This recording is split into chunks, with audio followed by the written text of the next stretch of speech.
Hello student, welcome to our channel Gyan contributors. Student, इससे पहले की वीडियो में हम लोगों ने एग्रीकल्चर इन इंडिया के बारे में पढ़ा था। इसके ऊपर मैंने दो वीडियो बनाए हैं, पार्ट 1 और पार्ट 2। और आज की इस वीडियो में हम लोग इसी चैप्टर का क्वेश्चन आंसर डिस्कस करने वाले हैं। शॉर्ट क्वेश्चन भी डिस्कस करेंगे और लॉन्ग क्वेश्चन भी डिस्कस करेंगे। अगर आपने वो दोनों वीडियो जो एग्रीकल्चर इंडिया के ऊपर है, अगर आपने वो दोनों वीडियो नहीं देखी है तो मैं इस वीडियो के डिस्क्रिप्शन में दोनों का लिंक दे दूंगा। आप दोनों वीडियो को जाकर देख सकते हैं। मतलब उसमें आप इस चैप्टर के बारे में आप पूरा पढ़ लेंगे। उसके बाद ये क्वेश्चन आंसर आप अगर जब सॉल्व करेंगे तो आपको ज्यादा समझ में भी आएगा और ज्यादा अच्छा भी लगेगा।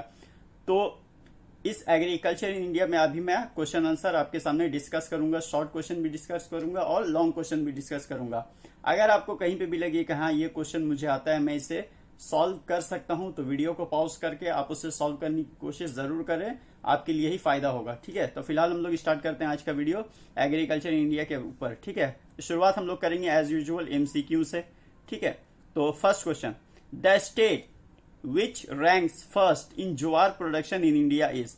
बोल रहा है ज्वार का प्रोडक्शन में इंडिया का कौन सा स्टेट फर्स्ट रैंक पे है। ठीक है, ज्वार देखिए, ज्वार जो है वो मिलेट्स का पार्ट है। ठीक है, मिलेट्स में ज्वार आता है, बाजरा आता है, रागी आता है, ठीक है, बार्ली आता है। तो ज्वार जो है वो एक टाइप का मिलेट्स है। और मिलेट्स हम लोग जानते हैं, मिलेट्स में हम लोग ने जब चैप्टर पढ़ रहे थे एग्रीकल्चर इन इंडिया में, तो उसमें हम लोगों ने पढ़ा था कि मिलेट्स का जो लीडिंग स्टेट है, लीडिंग प्रोड्यूसिंग स्टेट है, वो है महाराष्ट्र। ठीक है, तो ज्वार का भी होगा महाराष्ट्र। ठीक है, तो पढ़ने का वीडियो जब आप लोग देखेंगे तो यही फायदा होगा कि आप क्वेश्चन आंसर अच्छी तरह से हल कर सकेंगे। और हर क्वेश्चन का आंसर किताब में मौजूद है, जो मैं पढ़ाता हूं उसमें मौजूद है हर क्वेश्चन का आंसर। ठीक है, question number 2, the state which rank first in production of rice per hectare is. बोल रहा है राइस जो है पर हेक्टर में कौन सा लीडिंग स्टेट है, कौन सा स्टेट ऐसा है जो फर्स्ट रैंक पे, तो है वेस्ट बंगाल। वेस्ट बंगाल में सबसे ज्यादा राइस प्रोड्यूस होता है। वेस्ट बंगाल का अंदर अगर आप आइएगा तो वेस्ट बंगाल में बर्धमान हो गया, नॉर्थ और साउथ 24 परगना हो गया, मेदिनीपुर हो गया, इन सब इलाकों में राइस का प्रोडक्शन बंगाल में सबसे ज्यादा है। और पूरे इंडिया में बंगाल में सबसे ज्यादा प्रोडक्शन होता है राइस का। ठीक है, question number 3, which is the golden fibre in India. बोल रहा है इंडिया में गोल्डन फाइबर कौन है, तो इंडिया में गोल्डन फाइबर है जूट। जूट को गोल्डन फाइबर कहा जाता है। ठीक है,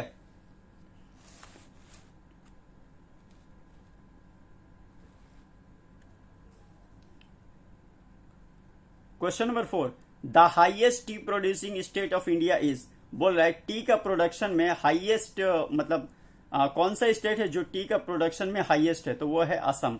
असम में सबसे ज्यादा टी प्रोड्यूस होता है। ठीक है, उसका question number 5, rice is the example of. बोल रहा है राइस किस टाइप का क्रॉप है, रबी क्रॉप है, खरीफ क्रॉप है या प्लांटेशन क्रॉप है। तो राइस जो है वो एक खरीफ क्रॉप है। राइस क्या है, खरीफ क्रॉप है। ठीक है, question number 6, kharif crops are shown in the. बोल रहा है खरीफ क्रॉप को किस सीजन में बोया जाता है। ठीक है, उसका बीज को, खरीफ क्रॉप का जो बीज होता है उसको कौन से सीजन में बोया जाता है। तो मैंने बताया था कि खरीफ क्रॉप को जो है उसको बोया जाता है मई और जून के महीने में, और उसको काटा जाता है अक्टूबर और नवंबर के महीने में। ठीक है, नवंबर या दिसंबर के महीने में काटा जाता है। तो खरीफ क्रॉप आप समझ ही गए होंगे कि मई और जून में जब बोया जा रहा है तो वो समर सीजन होता है। ठीक है, question number 7, the leading coffee producing state in India. बोल रहा है कॉफी में, कॉफी सबसे ज्यादा इंडिया में कहां पैदा होता है, तो कॉफी सबसे ज्यादा कर्नाटका में होता है। कर्नाटका में कॉफी का पैदावार सबसे ज्यादा होता है। ठीक है, उसके बाद question number 8, who is known as the father of green revolution. ठीक है, who is known as the father of green revolution. तो देखिए ये एमसीक्यू नहीं है, इसमें आपको डायरेक्ट आंसर लिखना है। तो who is the father of green revolution, तो ग्रीन रिवोल्यूशन का फादर किसे कहा जाता है, वो कहा जाता है एमएस स्वामीनाथन को। एमएस स्वामीनाथन, आप नाम याद कर सकते हो कि ग्रीन रिवोल्यूशन का जो फादर उसे कहा जाता है स्वामीनाथन को। ठीक है, ग्रीन रिवोल्यूशन का फादर एमएस स्वामीनाथन को कहा जाता है। Question number 9, dash state was selected for the implementation. Dash state was selected first for the implementation of green revolution. बोल रहा है ग्रीन रिवोल्यूशन जब इम्प्लीमेंट किया जा रहा था तो हिंदुस्तान के कौन से स्टेट को सबसे पहले सिलेक्ट किया गया था, तो वो सिलेक्ट किया गया था पंजाब को। पंजाब को ग्रीन रिवोल्यूशन के लिए सबसे पहले सिलेक्ट किया गया था। और ग्रीन रिवोल्यूशन का जो सबसे अच्छा रिजल्ट है वो देखा गया था पंजाब और हरियाणा में ही। ठीक है, question number 10, the central coffee research institute of India is located at. बोल रहा है सेंट्रल कॉफी रिसर्च इंस्टीट्यूट जो है वो कहाँ है, तो वो है चिकमागैल्यूर में। ठीक है, चिकमागैल्यूर जो कि कर्नाटका में है, वहां है central coffee research institute. Question number 11, the central rice research institute of India is located at. बोल रहा है central rice research centre institute कहाँ पे, तो वो है कटक में, उड़ीसा में। ठीक है, याद रहेगा, ये 1 मार्क्स करके पूछ लेता है, शॉर्ट आंसर नहीं पूछ लेगा, एमसीक्यू में भी पूछ सकता है, फिल इन द ब्लैंक्स में भी पूछ सकता है। ठीक है, और ट्रू फॉल्स में भी कभी कभी घुमा के दे देगा। ठीक है, question number 12, India's wheat research institute is located at. अब बोल रहा है वेट रिसर्च इंस्टीट्यूट कहाँ पे लोकेटेड है, तो वो है पुशा में। ठीक है, पुशा जो कि न्यू दिल्ली में है, वहां पे है। ठीक है, question number 13, India tea research centre are located at. बोल रहा है इंडिया में जो टी रिसर्च सेंटर है वो कहाँ पे, तो वो है जोरहट में, आसाम में। ठीक है, एक जोरहट असम में है और एक कोयम्बतूर तमिलनाडु के अंदर जो है उसमें है। ठीक है, question number 14, the central institute for cotton research has been established at. अब बोल रहा है central institute of cotton research कहाँ है, तो वह है नागपुर में, महाराष्ट्र में। ठीक है, नागपुर के महाराष्ट्र में है, महाराष्ट्र के नागपुर में स्थित है central institute for cotton research. Okay,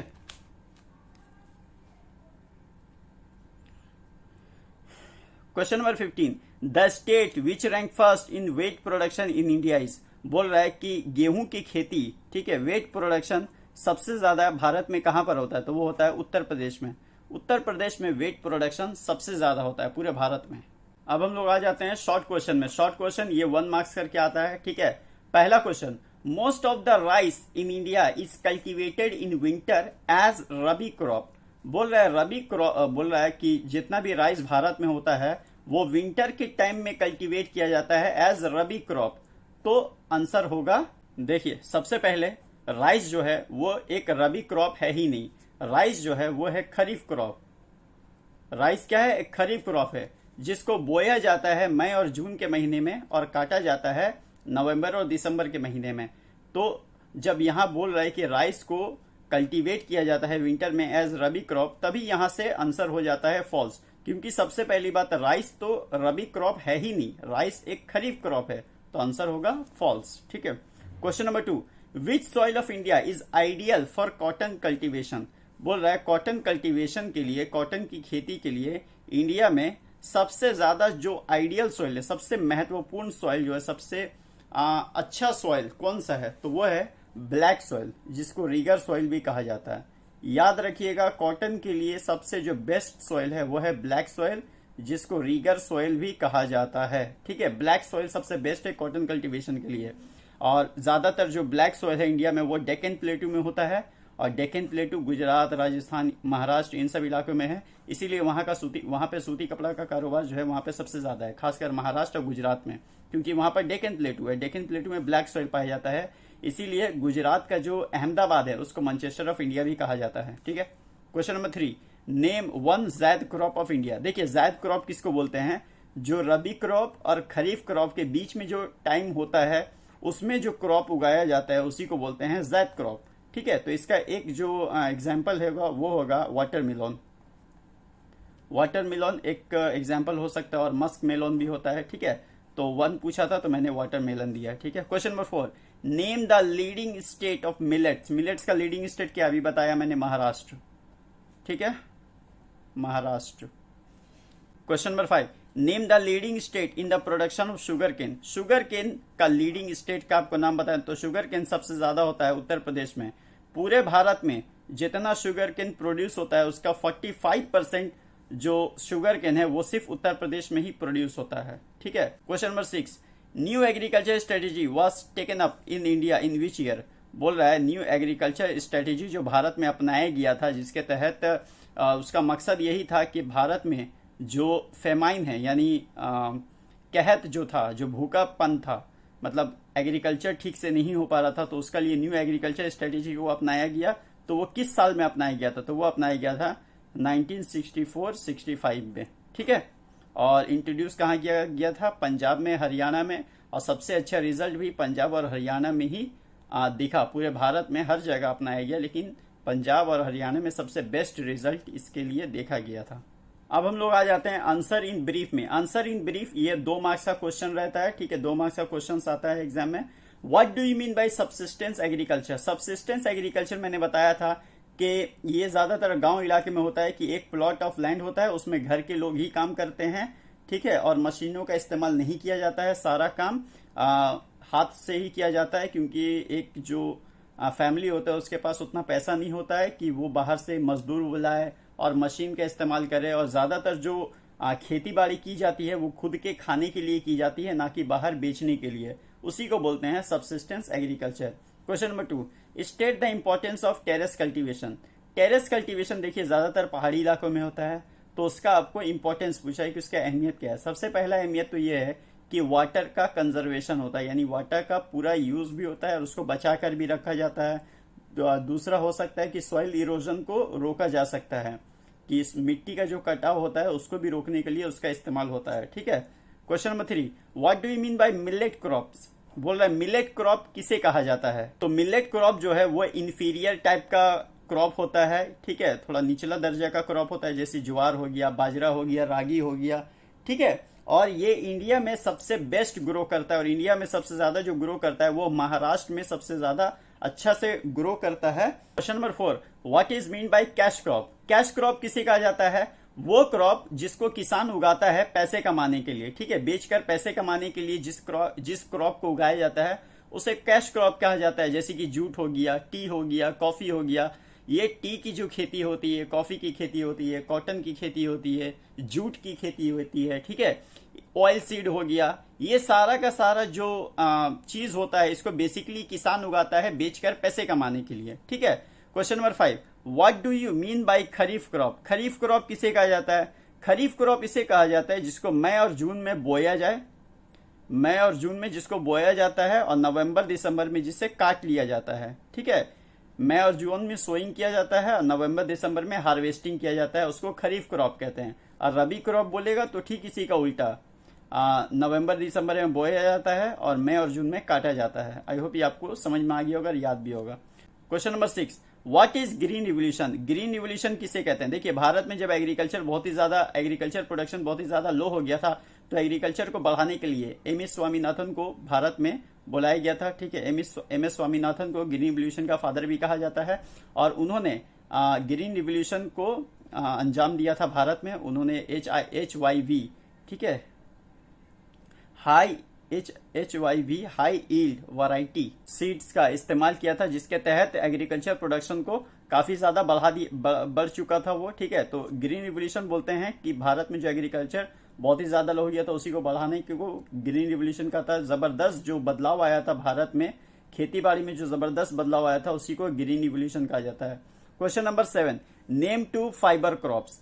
2 fibre crop को नाम लिखना है। तो जूट और कॉटन बेस्ट फाइबर क्रॉप है ये, ठीक है। और एक बात यहां पर मैं आपको समझा रहा हूं, जैसे कि ग्रीन रिवोल्यूशन क्या होता है इसका मैंने आपको आइडिया दे दिया, ठीक है। अब आपको जब लिखना है एकदम अच्छे से, ठीक है, जैसे 2 मार्क्स का क्वेश्चन आ गया या 3 मार्क्स का भी क्वेश्चन दे सकता है, कोई ठीक नहीं है। 3 मार्क्स में दे दिया, 2 मार्क्स में दे दिया, तो आप बुक का लैंग्वेज लिखोगे तो ज्यादा अच्छा रहेगा। मैं यहाँ पर आपको समझा सकता हूँ, दुनिया का कोई भी टीचर हो या आपका दोस्त हो वो आपको समझा सकता है, वर्ड टू वर्ड आपके जहन में नहीं डाल सकता वो। बुक का लैंग्वेज आपको लर्न करना पड़ता है, चीजों को समझना पड़ता है, चीजों को समझाने का काम यहाँ पर मैं कर रहा हूँ, लेकिन एग्जाम में जब आप लिखोगे तो मेरी जबानी आप नहीं लिख सकते हो, तो आपको बुक का लैंग्वेज ही लिखना पड़ेगा, ठीक है। आई होप आपको समझ में आ रहा होगा। Question number 8, what do you understand by rabi crop. Rabi crop किसे कहा जाता है, मैंने फिर बताया, रबी क्रॉप उसे कहा जाता है जिसको बोया जाता है नवंबर दिसंबर के महीने में बोया जाता है, ठीक है, और काटा जाता है मई और जून के महीने में, उसे कहा जाता है रबी क्रॉप, ठीक है। और खरीफ क्रॉप ठीक इसी का उल्टा होता है। Question number 9, what is plantation agriculture. Plantation agriculture किसे कहा जाता है। देखिए प्लांटेशन एग्रीकल्चर कहा जाता है जैसे टी हो गया, कॉफी हो गया, ठीक है, ये सारे हो गए आपके plantation agriculture. Plantation agriculture T और कॉफी जैसे हो गया, इन सबको प्लांटेशन एग्रीकल्चर कहा जाता है। तो प्लांटेशन एग्रीकल्चर जो है, प्लांटेशन एग्रीकल्चर उस टाइप के एग्रीकल्चर को कहा जाता है जिसमें एक कैश क्रॉप साल भर उसका खेती किया जाता हो। जैसे मान लीजिए एक प्लॉट ऑफ लैंड है, ठीक है, और उसमें चाय का खेती, क्योंकि चाय और जो कॉफी है यानी टी और कॉफी जो है वो एक टाइप का कैश क्रॉप है, ठीक है। अब मान लीजिए एक प्लॉट ऑफ लैंड है कोई पहाड़ी इलाका में, जब पहाड़ी इलाका में ही टी और कॉफी का खेती किया जाता है, मान लीजिए पहाड़ी इलाका में कोई जमीन है और वहां पर साल भर टी और कॉफी का खेती किया जा रहा है, तो वो हो गया प्लांटेशन एग्रीकल्चर। प्लांटेशन एग्रीकल्चर मतलब साल भर एक ही कैश क्रॉप का खेती करना, ठीक है, एक ही कैश क्रॉप का खेती करना साल भर एक ही जगह पर, उसको बोला जाता है प्लांटेशन एग्रीकल्चर। और प्लांटेशन एग्रीकल्चर का जो बेस्ट एग्जांपल है वो है टी है, कॉफी है, कैश्यू नट है, ठीक है, कैश्यू नट, काजू जिसे कहा जाता है, कैश्यू नट, ठीक है। तो ये सारे बेस्ट एग्जांपल है प्लांटेशन एग्रीकल्चर के। प्लांटेशन एग्रीकल्चर क्या होता है ये भी मैंने आपको बता दिया। बढ़ते हैं हमारा नेक्स्ट क्वेश्चन में। Question number 10, write to problems of Indian agriculture. Indian agriculture में होने वाले 2 प्रॉब्लम्स के आपको नाम लिखना है। देखिए प्रॉब्लम्स तो वैसे बहुत सारे हैं, जैसे इरिगेशन का प्रॉब्लम हो गया, लोन अगर किसान को सही बहुत ज्यादा इंटरेस्ट पे दिया जाता है जिसकी वजह से किसान उतना हाई रेट ऑफ इंटरेस्ट का लोन नहीं ले सकता है, जिसकी वजह से वो एग्रीकल्चर ठीक से नहीं कर पाता है। इरिगेशन का सहूलत होना चाहिए, ट्रांसपोर्ट का सहूलत होना चाहिए, रोड्स अच्छे होने चाहिए, बीज अच्छे क्वालिटी के होने चाहिए, मिट्टी की क्वालिटी अच्छी होनी चाहिए। तो इन सब का प्रॉब्लम्स तो यहाँ पे देखने को मिलता ही है। तो इन्हीं सब प्रॉब्लम्स को आप लिख सकते हो इंडियन एग्रीकल्चर में। Write to characteristic of Indian agriculture. अब 2 कैरेक्टरिस्टिक लेना है, ठीक है, मतलब कैरेक्टरिस्टिक्स लिखना है। यहाँ पे प्रॉब्लम या फायदा कुछ भी लिख सकते हो आप, ठीक है, कैरेक्टरिस्टिक्स आपको लिखना है। तो सबसे पहला कैरेक्टरिस्टिक्स आप ये लिख सकते हो कि प्रीडोमिनेंस ऑफ फूड क्रॉप लिख सकते हो, ठीक है, प्रीडोमिनेंस ऑफ फूड क्रॉप। मैंने इसके बारे में पढ़ाया भी है, आप मेरी वीडियो देखोगे तो आपको समझ में आएगा। मतलब हिंदुस्तान इतनी बड़ी आबादी वाला देश है, ठीक है, आबादी के मामले में इंडिया का नंबर दूसरा है आफ्टर चाइना, ठीक है। तो इतनी बड़ी आबादी का पेट भरना है, 3 टाइम का पेट भरना है, तो फूड क्रॉप को हमको ज्यादा अहमियत देना पड़ेगा। फूड क्रॉप को जब हम ज्यादा इंपॉर्टेंस देंगे तब ना सबका पेट भरेगा, वरना फिर हमको बाहर देश से खाना मंगाना पड़ेगा। मान लीजिए चावल और गेहूं भारत में ज्यादा नहीं हो रहा है, तो यहाँ का लोगों का पेट कैसे भरेगा? फिर तो बाहर से चावल यानी चाइना से इंपोर्ट करने पड़ेगा, चाइना से मंगवाना पड़ेगा। तो प्रीडोमिनेंस ऑफ फूड क्रॉप मतलब फूड क्रॉप को ज्यादा यहाँ पर अहमियत दिया जाता है। और दूसरा क्या है कि यहाँ पर इरिगेशन का भी सहूलत, इरिगेशन का भी बहुत ज्यादा सहूलत नहीं होता है, क्योंकि यहाँ पर जो बारिश होती है भारत में वो सिर्फ मानसून के सीजन में होती है, और कभी ज्यादा कभी कम, तो उसके लिए इरिगेशन का फैसिलिटी बहुत जरूरी होता है भारत में। तो ये 2 कैरेक्टरिस्टिक्स आप लिख सकते हो। Question number 12, right 2 effects of green revolution. बोल रहा है ग्रीन रिवोल्यूशन का बाद जो 2 इफेक्ट हुआ था, ग्रीन रिवोल्यूशन से होने वाले 2 इफेक्ट का आपको बारे में आपको बताना है।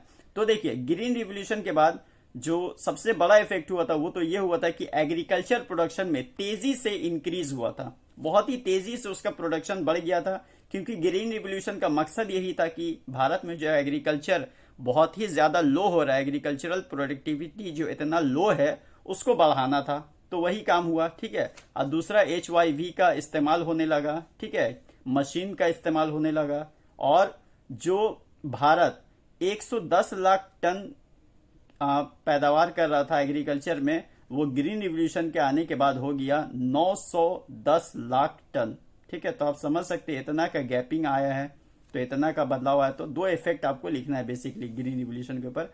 Question number 13, what are commercial crop. देखिए कमर्शियल क्रॉप वही कैश क्रॉप को ही बोला जाता है। यहाँ पर मैंने आपको समझाने के लिए क्वेश्चन का इस्तेमाल किया ताकि आप कंफ्यूज ना हो। कैश क्रॉप को ही कमर्शियल क्रॉप कहा जाता है, जिसको किसान उगाता है बेचकर पैसे कमाने के लिए, ठीक है।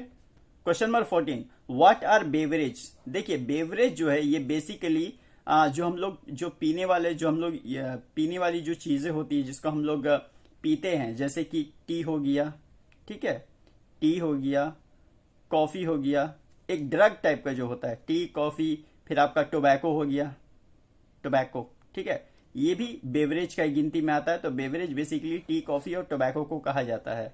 अब हम लोग आ जाते हैं give brief explanatory of the following. बोल रहा है कि इन सब का आंसर आपको ब्रीफ एक्सप्लेनेटरी में देना है। 3 मार्क्स का क्वेश्चन रहता है ये, ठीक है। पहला question, discuss in brief 3 main causes of agriculture development in the states of Punjab and Haryana. बोल रहा है पंजाब और हरियाणा में जो एग्रीकल्चर डेवलपमेंट, जो न्यू एग्रीकल्चर स्ट्रेटेजी को जो अपनाया गया था, तो उसके लिए पंजाब और हरियाणा को सिलेक्ट किया गया था। तो वहां पर जो एग्रीकल्चर जो डेवलपमेंट हुआ था उसका पीछे काउजेस क्या क्या था, ठीक है, आपको काउजेस बताना है। तो देखिए जब किसान को बहुत ज्यादा सहूलत दिया जाएगा तभी वो खेती बाड़ी अच्छे से कर पाएगा। तो क्या क्या सहूलत दी गई थी? सबसे पहले तो HYV सीड्स का इस्तेमाल हुआ था। HYV जो बीज था, जो सीड्स थे, जिनको मतलब जो खेती करने के लिए बीज का इस्तेमाल होता है तो उसका इस्तेमाल किया गया, ट्रांसपोर्ट को अच्छा कर दिया गया, रोड अच्छा बना दिया गया, किसान को जो लोन मिलता था वो लोन का जो इंटरेस्ट था वो कम कर दिया गया, किसान खेती बाड़ी सीख सके उसके लिए न्यू एग्रीकल्चर स्कूल कायम किए गए ताकि किसान उससे एग्रीकल्चर के बारे में सीख सके। ठीक है, तो ये सारी जब सहूलतें दी गई तभी एग्रीकल्चर डेवलपमेंट हुआ पंजाब और हरियाणा में। ओके, तो आपको लिखना है इसके बारे में। Question number 2, state favourable physical condition required for the cultivation of wheat. बोल रहा है वेट को उगाने के लिए जो फेवरेबल फिजिकल कंडीशन है उसके बारे में आपको बताना है। इन सब के बारे में मैंने ऑलरेडी पढ़ाया हुआ है, आप वो वीडियो जाके देखेंगे तो आपको आसानी से समझ में आएगा। Question number 3, state the merits of agriculture revolution as experience in the states of Punjab and Haryana. जो पंजाब और हरियाणा में जो एग्रीकल्चर रिवोल्यूशन, बेसिकली यहाँ पे ग्रीन रिवोल्यूशन की बात हो रही है। ठीक है, तो पंजाब और हरियाणा में जो एग्रीकल्चर रिवोल्यूशन हुआ उसका फायदा क्या निकला। State the merits of agriculture revolution as experience in the states of Punjab and Haryana. Punjab और हरियाणा में जो एग्रीकल्चर रिवोल्यूशन हुआ उसका मेरिट क्या हुआ, मतलब फायदा क्या हुआ। तो सबसे बड़ा फायदा तो यही हुआ कि एग्रीकल्चर प्रोडक्शन बहुत ज्यादा हो गया। ठीक है, एग्रीकल्चर में जितना पैदावार होता था अब उससे कई गुना ज्यादा बढ़ गया, मशीनों का इस्तेमाल होने लगा, न्यू टेक्निक्स आ गई, नई टेक्नोलॉजी आ गई। ठीक है, तो ये सब मेरिट्स निकला है। Question number 4, difference between rabi crop and kharif crop. देखिए, रबी क्रॉप और खरीफ क्रॉप किसे कहा जाता है। मैंने पहले बताया कि रबी क्रॉप जो है उसको बोया जाता है, कब बोया जाता है, नवंबर दिसंबर के महीने में बोया जाता है। ठीक है, और काटा कब जाता है, मई और जून में। और ठीक यहाँ पे इसी का उल्टा, खरीफ क्रॉप को बोया जाता है मई और जून में और काटा जाता है नवंबर दिसंबर में। इसको बोया जाता है विंटर के स्टार्टिंग में और इसको काटा जाता है किसमें, क्योंकि नवंबर दिसंबर में बोया जा रहा है तो विंटर के टाइम हो रहा है, और काटा कब जा रहा है, मई जून, तो ये समर का टाइम है। यहाँ पे ठीक इसी का उल्टा होता है। फिर आप उसका कुछ एग्जाम्पल्स दे सकते हो कि हाँ, जैसे कि राइस हो गया आपका खरीफ क्रॉप, वेट हो गया आपका रबी क्रॉप, तो इस तरह के आप कुछ एग्जाम्पल्स दे सकते हो। ठीक है, ऑटम सीजन हो गया, समर सीजन हो गया, इस टाइप का आप एग्जाम्पल्स दे सकते हो। इसका डिफरेंस बिटवीन भी आता है। Question number 5, shortly discuss the problems of green revolution. बोल रहा है ग्रीन रिवोल्यूशन का बाद जो प्रॉब्लम हुआ था उसके बारे में आपको बताएं। देखिए, ग्रीन रिवोल्यूशन से फायदा तो बहुत हुआ भारत को, एग्रीकल्चर प्रोडक्शन बढ़ गया। ठीक है, मशीनरी का इस्तेमाल होने लगा, न्यू एग्रीकल्चर स्कूल कायम हो गए। लेकिन एग्रीकल्चर रिवोल्यूशन का कुछ प्रॉब्लम भी निकला, जैसे कि जब इतना ज्यादा पैदावार होगा तो जाहिर है उसमें मिट्टी का जो फर्टिलिटी है वो कम हो जाएगा। पानी का, क्योंकि एग्रीकल्चर बढ़ोतरी हुआ है तो पानी का भी बहुत ज्यादा इस्तेमाल होगा तो पानी का शॉर्टेज हो जाएगा। ठीक है, तो इस टाइप का कुछ प्रॉब्लम है और बहुत ज्यादा खर्च भी आएगा, तो इस सब आपको ध्यान रखना है। ये सब आपको प्रॉब्लम्स लिखने हैं ग्रीन रिवोल्यूशन के। Question number 6, examine the regional distribution of sugar cane cultivation in India. देखिए, क्वेश्चन में बेसिकली बोल यही रहा है कि शुगर केन भारत के किन किन हिस्सों में होता है। जैसे शुगर केन मैं कहूं कि उत्तर प्रदेश में पूरे शुगर केन का 45% शुगर केन जो है वो उत्तर प्रदेश में पैदा होता है। ठीक है, इसके अलावा महाराष्ट्र हो गया, मध्य प्रदेश हो गया, बंगाल हो गया, इन सब इलाकों में होता है। तो आपको बेसिकली ये डायरेक्ट इलाका ही आपको बताना है कि हाँ, उत्तर प्रदेश में इतना होता है, महाराष्ट्र में इतना होता है, मध्य प्रदेश में इतना होता है, और जो भी राज्य है, हरियाणा हो गया, पंजाब हो गया, इन सब इलाकों में होता है। तो आपको रीजनल डिस्ट्रीब्यूशन यहाँ पर बताना है। याद रखिए, यहाँ पर आपको फेवरेबल जियोग्राफिकल कंडीशन आपको नहीं बताना है, रीजनल डिस्ट्रीब्यूशन बताना है कि हाँ, शुगर केन भारत के इन इन राज्यों में होता है। जैसे सबसे ज्यादा जैसे उत्तर प्रदेश में होता है, उसके बाद इसका नंबर आता है पंजाब का, उसके बाद हरियाणा का नंबर आता है। तो इस हिसाब के आपको रैंक वाइज में सजाकर आपको अच्छे से लिखना है। Question number 7, classify the crops on the basis off season. अब देखिए, सीजन के बेसिस पर क्रॉप के दो हिस्से होते हैं, एक होता है खरीफ क्रॉप और एक होता है रबी क्रॉप। उसके बारे में आपको मैंने पहले ही बहुत बार बता दिया है। तो इस तरह से आप क्लासिफिकेशन कर सकते हैं और बाद में उसको डिस्क्राइब आप कर सकते हो। ठीक है, 3 मार्क्स का क्वेश्चन है। Question number 8, right short note on green revolution. Green revolution के ऊपर आपको शॉर्ट नोट लिखना है। Question number 9, right the solution of the problems of Indian agriculture. देखिए, जो प्रॉब्लम है उसी को आप सॉल्व कर देंगे तो सॉल्यूशन निकल जाएगा। जैसे कि मैंने बताया, यहाँ पर जो पानी का बहुत ज्यादा समस्या होता है भारत में, क्योंकि बरसात जो है वो, बारिश जो है वो सिर्फ बरसात के मौसम में होता है। तो इरिगेशन का अगर सही सहूलत कर दिया जाए तो प्रॉब्लम सॉल्व हो जाएगा। किसान को लोन अगर लो रेट में दिया जाए, लो रेट ऑफ इंटरेस्ट में दिया जाए तो प्रॉब्लम सॉल्व हो जाएगा। इंसेक्टिसाइड, पेस्टिसाइड, केमिकल फर्टिलाइजर, इन सब की क्वालिटी अच्छी रहेगी तो प्रॉब्लम सॉल्व हो जाएगा। HYV का इस्तेमाल किया जाएगा तो प्रॉब्लम सॉल्व हो जाएगा। तो एक कुछ सोल्यूशन है जो आपको लिखने हैं अच्छी तरह से। अब हम लोग आ जाते हैं 5 मार्क्स वाला क्वेश्चन में। सबसे इंपॉर्टेंट है 5 मार्क्स वाला क्वेश्चन, ठीक है। इसमें जो एक कॉमन क्वेश्चन आता है वो ये आता है कि discuss the favourable geographical condition या discuss the favourable physical condition, कुछ भी आ सकता है, ठीक है। तो फिजिकल कंडीशन बोले या ज्योग्राफिकल कंडीशन बोले, आपको सेम चीज समझना है, ठीक है। समझना क्या है कि उसके बारे में लिखना है कि उसको उगने के लिए किस टाइप का क्लाइमेट चाहिए, सॉइल चाहिए, लैंड चाहिए, टेम्परेचर, रेनफॉल, इन सब को कहा जाता है फेवरेबल ज्योग्राफिकल कंडीशन, ठीक है। ये किसी भी क्रॉप के बारे में आपको दिया जा सकता है, जैसे कि राइस हो गया, वेट हो गया, ठीक है, टी हो गया, कॉफी हो गया, मिलेट हो गया, कॉटन हो गया, शुगर केन, ठीक है। तो इनमें से आपको कोई भी दिया जा सकता है, ठीक है। तो कोई एक देगा या आपको 5 मार्क्स वाला में ये भी क्वेश्चन दे देता है कि जो न्यू एग्रीकल्चर स्ट्रेटेजी जो अपनाया गया पंजाब और हरियाणा में, उस सब तरह का भी क्वेश्चन देता है। खैर, तो स्टार्ट करते हैं हम लोग। पहला question, describe the favourable physical condition required for the cultivation of sugar cane, ठीक है। शुगर केन, ये तो खैर अलग क्वेश्चन है, ठीक है। तो यहाँ पे शुगर केन के बारे में आपको बताना है। Question number 2, describe the favourable physical condition required for the cultivation of wet cotton, ठीक है। कॉटन के बारे में क्वेश्चन है। Question number 3, give an account of favourable physical condition required for the cultivation of tea in India. Tea के बारे में आपको बताना है favourable physical condition. Question number 4, describe the factor responsible for the concentration of coffee plantation in south India. अब देखिए, यहां पर क्वेश्चन को थोड़ा सा समझना है। क्या बोल रहा है? Factor responsible for the concentration of coffee plantation in south India. देखिए, कॉफी का प्लांटेशन जो है वो साउथ इंडिया में कैसे हुआ, उसका कॉन्सेंट्रेशन, उसके बारे में रिस्पॉन्सिबल फैक्टर के बारे में आपको बताना है। बेसिकली आप समझ लिए कि कॉफी का जो प्रोडक्शन है वो सबसे ज्यादा भारत में कहाँ होता है? कर्नाटका में होता है, ठीक है। कर्नाटका में कॉफी का प्रोडक्शन सबसे ज्यादा है। ओके, अब समझिए कर्नाटका कहाँ पड़ता है भारत का? साउथ में पड़ता है। यहाँ कर्नाटका है, ठीक है। अब जब यहाँ कर्नाटका है तो ये तो साउथ का हिस्सा हो गया। तो बेसिकली ये बोलने मांग रहा है कि कर्नाटका में या तमिलनाडु में, इन सब इलाकों में जो कॉफी का जो प्रोडक्शन हुआ है उसका पीछे रिस्पॉन्सिबल फैक्टर क्या है। तो वही घुमा फिरा के वही चीज पूछ लेता है कि फेवरेबल ज्योग्राफिकल कंडीशन ही यहाँ पे पूछ रहा है, ठीक है। तो ज्यादा कंफ्यूज नहीं होना है। Question number 5, describe the geographical condition required for the growth of rice. Rice के बारे में आपको फेवरेबल ज्योग्राफिकल कंडीशन आपको देना है। Question number 6, what are the factor responsible for the concentration of tea plantation in north east India. देखिए, north east में क्या क्या आता है? नॉर्थ ईस्ट में आपका आता है असम आता है, ठीक है। वेस्ट बंगाल थोड़ा सा नॉर्थ टाइप में आ गया, वो नॉर्थ ईस्ट में नहीं आता। खैर, तो वहां पे जो टी प्लांटेशन है उसका पीछे रिस्पॉन्सिबल फैक्टर आपको बताना है।